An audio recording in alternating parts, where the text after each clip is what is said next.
ಜಮ್ಮು ಕಾಶ್ಮೀರದಲ್ಲಿ ಉಗ್ರರಿಂದ ಹಿಂದೂಗಳ ನರಮೇಧ ಆಗಿದೆಯಲ್ಲ. ದಕ್ಷಿಣ ಕಾಶ್ಮೀರದಲ್ಲಿ 250ಕ್ಕೂ ಹೆಚ್ಚು ಜನರನ್ನ ವಶಕ್ಕೆ ತೆಗೆದುಕೊಳ್ಳಲಾಗಿದೆ. ಉಗ್ರರು ಬೇರೆ, ಉಗ್ರರಿಗೆ ಸಪೋರ್ಟ್ ಮಾಡುವಂತ ಜನ ಬೇರೆ. ಅಲ್ಲೊಂದೆರಡು ಪಂಗಡಗಳಿದ್ದಾವೆ ಅಥವಾ ಎರಡು ತಂಡಗಳಿದ್ದಾವೆ. ಎರಡು ರೀತಿಯ ಮನಸ್ಥಿತಿ ಇರುವಂತ ಜನ ಅಲ್ಲಿದ್ದಾರೆ. ಪಾಕಿಸ್ತಾನದ ಉಗ್ರರಿಗೆ ಸಪೋರ್ಟ್ ಮಾಡುವಂಥ ಜನ ಕೂಡ ಕಾಶ್ಮೀರದಲ್ಲಿ ಉಳ್ಕೊಂಡಿದ್ದಾರೆ. ಎಷ್ಟರ ಮಟ್ಟಿಗೆ ಅಂತ ಹೇಳಿದ್ರೆ, ಉಗ್ರರನ್ನು ಅಟ್ಟಾಡಿಸಿ ಅವರನ್ನು ಹೆಡೆಮುರಿ ಕಟ್ಟಬೇಕು ಅಂತ ಹೊರಟಂಥ ಸೈನ್ಯಕ್ಕೂ ಕೂಡ ಪ್ರತಿರೋಧ ಒಡ್ಡುವಂಥ ಕೆಲವಷ್ಟು ಸಮುದಾಯಗಳಲ್ಲಿದ್ದಾವೆ. ಅಲ್ಲಿ ಜನ ಇದ್ದಾರೆ.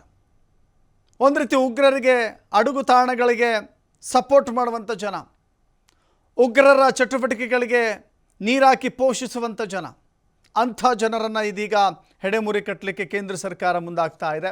250ಕ್ಕೂ ಹೆಚ್ಚು ಜನರನ್ನು ವಶಕ್ಕೆ ತೆಗೆದುಕೊಂಡಿದ್ದಾರೆ. ಅವರ ವಿಚಾರಣೆಯನ್ನು ಕೂಡ ಮಾಡಲಾಗ್ತಾ ಇದೆ. ಅವರ ಮೇಲೆ ಇರುವಂಥ ಆರೋಪ ಅಂದರೆ ಉಗ್ರರಿಗೆ ಬೆಂಬಲ ಕೊಡುವಂಥದ್ದು. ಅಧಿಕಾರಿಗಳು ಈಗ ಅವರನ್ನು ಕೂಡ ವಿಚಾರಣೆಗೆ ಒಳಪಡಿಸಿದ್ದಾರೆ. ಯಾಕೆಂತ ಹೇಳಿದರೆ, ನಮ್ಮ ನೆಲದಲ್ಲಿ ಇದ್ದುಕೊಂಡೆ, ನಮ್ಮ ನೆಲದಲ್ಲಿ ವಾಸ ಮಾಡಿಕೊಂಡೆ ಉಗ್ರರಿಗೆ ಸಪೋರ್ಟ್ ಮಾಡಿಕೊಂಡು ಇಂಥ ಜೀವವನ್ನು ಬಲಿ ತೆಗೆದುಕೊಳ್ಳಲಿಕ್ಕೆ ಕಾರಣವಾಗ್ತಾ ಇದ್ದಾರಲ್ಲ, ಅಂಥವರನ್ನು ಕೂಡ ಯಾವ ಮುಖ ಮುಲಾಜಿಲ್ಲದೆ ನಿರ್ದಾಕ್ಷಿಣ್ಯವಾಗಿ ಕ್ರಮ ಆಗಬೇಕು.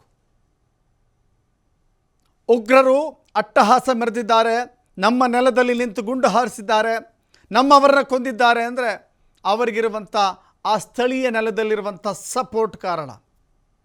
ಅಂಥವ್ರಿಗೂ ಕೂಡ ಯಾವ ಕ್ಷಮೆಯೂ ಇಲ್ಲದಂತೆ ನಿರ್ದಾಕ್ಷಿಣ್ಯವಾಗಿ ಕ್ರಮ ಆಗಬೇಕಾಗಿದೆ. ಇಲ್ಲದೆ ಹೋದರೆ ಇವರನ್ನು ಎಡೆಮುರಿ ಕಟ್ಟೋದು ಅನ್ನೋದು ಚಿಕ್ಕ ಮಾತಾಗತ್ತೆ. ಅವರಿಗೆ ಕಾನೂನು ಕ್ರಮ ಅಂದರೆ ಚಿಕ್ಕ ಮಾತಾಗತ್ತೆ. ಅವ್ರನ್ನ ಒಡೆದು ಉಡಾಯಿಸಬೇಕು, ಅವರನ್ನು ಒಡೆದು ಉರುಳಿಸ್ಬೇಕು. ಹೇಗೆ ನಮ್ಮ ದೇಶದ ಜನರನ್ನು, ಅಮಾಯಕ ಮುಗ್ಧ ಜನರನ್ನು ಒಡೆದು ಉರುಳಿಸಿದ್ದಾರೋ ಹಾಗೆಯೇ ಅವರನ್ನು ಉರುಳಿಸಬೇಕಾಗತ್ತೆ. ಅದಕ್ಕೆ ಸ್ಥಳೀಯ ಬೆಂಬಲ ನಿಷಿದ್ಧ, ಆ ಒಂದು ಗಟ್ಟಿ ಸಂದೇಶ ಇಲ್ಲಿ ಪಾಸ್ ಆಗಬೇಕಾಗಿದೆ.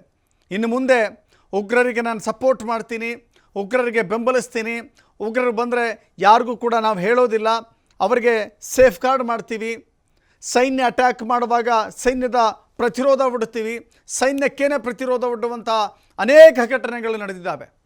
ಅಂಥ ಘಟನೆಗಳು ಮರುಕಳಿಸಬಾರ್ದು ಅಂತ ಹೇಳಿದರೆ ಮುಖಾಮುಲಾಜಿಲ್ಲದೆ ಉಗ್ರರಿಗೆ ಬೆಂಬಲಿಸಿದ ಜನರನ್ನು ತಕ್ಕ ಶಾಸ್ತಿ ಮಾಡಬೇಕು. ಇಲ್ಲವಾದರೆ ಇಂಥ ಚಟುವಟಿಕೆಗಳಿಗೆ ಕಡಿವಾಣ, ಫುಲ್ ಸ್ಟಾಪ್ ಹಾಕೋದಕ್ಕೆ ಸಾಧ್ಯವೇ ಆಗೋದಿಲ್ಲ. ದೃಶ್ಯಾವಳಿಗಳಲ್ಲಿ ಗಮನಿಸ್ತಾ ಇದ್ದೀವಿ. ನಿನ್ನೆ ಉಗ್ರರ ಅಟ್ಯಾಕ್ನಲ್ಲಿ ಮೃತಪಟ್ಟಂಥ